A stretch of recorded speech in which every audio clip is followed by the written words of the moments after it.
Mad Movies numéro 23, juin 1982.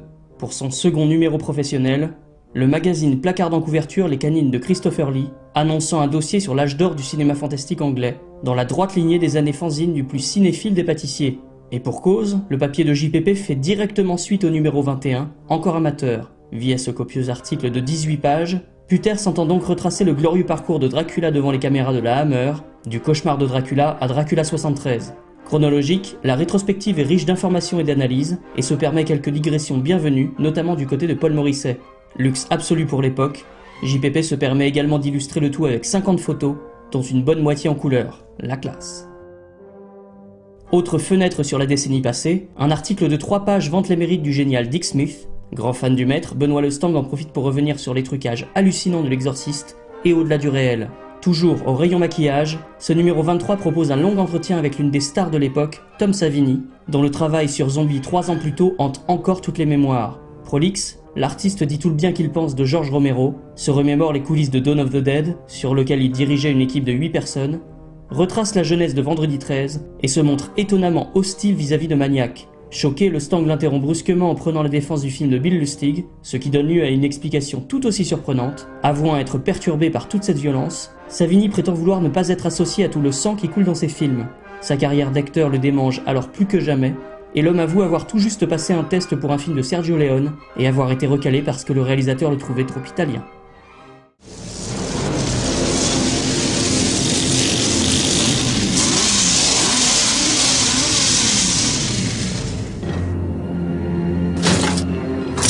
He works alone against all odds.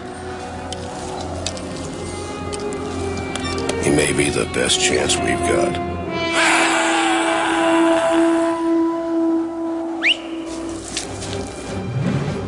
You want to get out of here? You talk to me.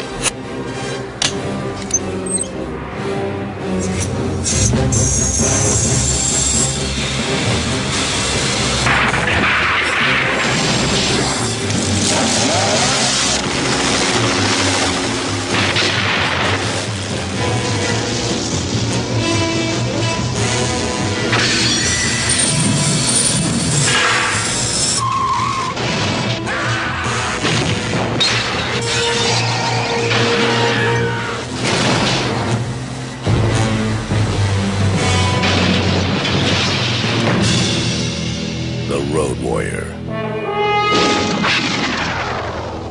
Pray that he's out there. Somewhere. 1982 reste l'une des années les plus riches de l'histoire du cinéma fantastique. JPP et sa rédaction naissante ne s'en rendront pas compte tout de suite.